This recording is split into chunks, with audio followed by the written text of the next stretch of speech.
చూడండి అధికారుల నిర్లక్ష్యం. డ్రైనేజీ పొంగి పొర్లుతుంది. ఫిర్యాదు అంటే ఇది సంవత్సరం జరుగుతుంది. ఎదురుగా స్టేట్ కనిపించే సెంట్ జోసెఫ్ స్కూల్ రామంతపూర్ అండి. ఇప్పుడు మన రామంతపూర్ ఇది పెట్రోల్ బంక్. ఇది పెట్రోల్ బంక్. అది స్ట్రేట్కి వెళ్తే అంబర్పేట. ఇది మెయిన్ రోడ్ వరంగల్ హైవే. ఇది అది సెంట్రల్ డిటెక్టివ్ ట్రైనింగ్ ఇన్స్టిట్యూట్. ఇక్కడ పెద్ద రెస్టారెంట్ ఉంది, ల్యాండ్ మార్క్ అని, వైన్ షాపు. ఇది లింగారెడ్డి ఫంక్షన్ హాల్.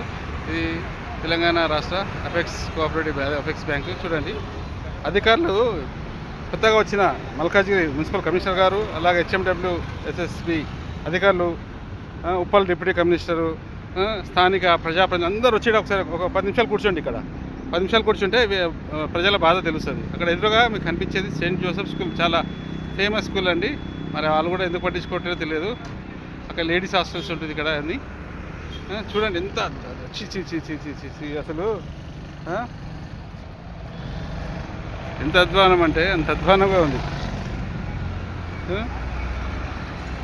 మొత్తం. చూడండి మేము ఫిర్యాదు చేశాము, ఇంతవరకు అధికారులు స్పందన లేదు. ఇక స్థానిక ప్రజాప్రతినిధి గురించి అయితే చెప్పనక్కర్లేదు. చూడండి ఇంత అధ్వానం అంటే అంత అధ్వానం. చీ చీ చీ చీ చీ. ఇగో ఇక్కడనేమో చెత్త. చూడండి అక్కడ పోతా ఉంది. అక్కడ కనిపించే సెయింట్ జోసెఫ్ స్కూల్, అక్కడ లేడీస్ హాస్టల్. ఎన్ని అసలు అధికారులందరూ వచ్చి ఇక్కడ కూర్చోవాలి. ఇక్కడ లైన్గా అక్కడ కనిపించే ఆ పోల్ నుంచి లైన్గా ఇక్కడ అక్కడ ఎండింగ్ వరకు అందరిని లైన్గా నిలబెట్టాలి. అప్పుడు తెలుస్తుంది ప్రజలు పడే బాధలు. అంటే ప్రజలు పన్ను ట్యాక్స్ కట్టట్లేదా? చూడండి ఇంతగో పొంగిపోతుంది. చీ చీ చీ చీ చీ. చూపించద్దు కానీ ఇక ఏం చేయాలి, చూపిస్తున్నాను.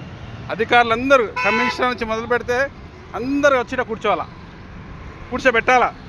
అప్పుడని వాళ్ళకి తెలుస్తుంది ఏంది ప్రజల యొక్క బాధ ఎట్లా ఉంటుందో. చూడండి ఇక ముక్కులు మూసుకొని వస్తున్నారు లేడీస్. చూడండి చీ చీ చీ. అయ్యా స్థానిక ఎమ్మెల్యే గారు బండా లక్ష్మారెడ్డి గారు, అమ్మా ఏదో స్మెల్ అట్లా ఇట్లనే ఉంటుంది ఇంకా ఎప్పుడు. ఎమ్మెల్యే గారు తక్షణమే స్పందించి అధికారులందరూ ఒక 10 నిమిషాలు కూర్చుంటే కానీ ఈ యొక్క ప్రాబ్లం మీకు తెలుస్తుందండి. ప్రజా సంకల్పం ప్రశ్నిస్తుంది. రామంతపూర్ ప్రజలారా మేలుకోండి. ఇంకెన్ని రోజులు మీరు మౌనంగా ఉంటారు? రాబోయే ఎలక్షన్లలో తగిన గుణపాఠం చెప్పండి. ఇప్పుడు అందరూ షోపటప్ చేస్తున్నారు. ఇప్పుడు వచ్చింది ఎలక్షన్లో, మేము ఎలక్షన్ రాబోతున్నాయి కదా, హడావిడి చేస్తున్నారు. ఇప్పటికైనా కళ్ళు తెరవండి. అధికారులు నిలదీయండి. సోషల్ మీడియా వేదికగా అధికారులు నిలదీయాల. ప్రజా సంకల్పం ప్రశ్నిస్తుంది. బాపట్ల కృష్ణమోహన్, ప్రజా సంకల్పం నుంచి.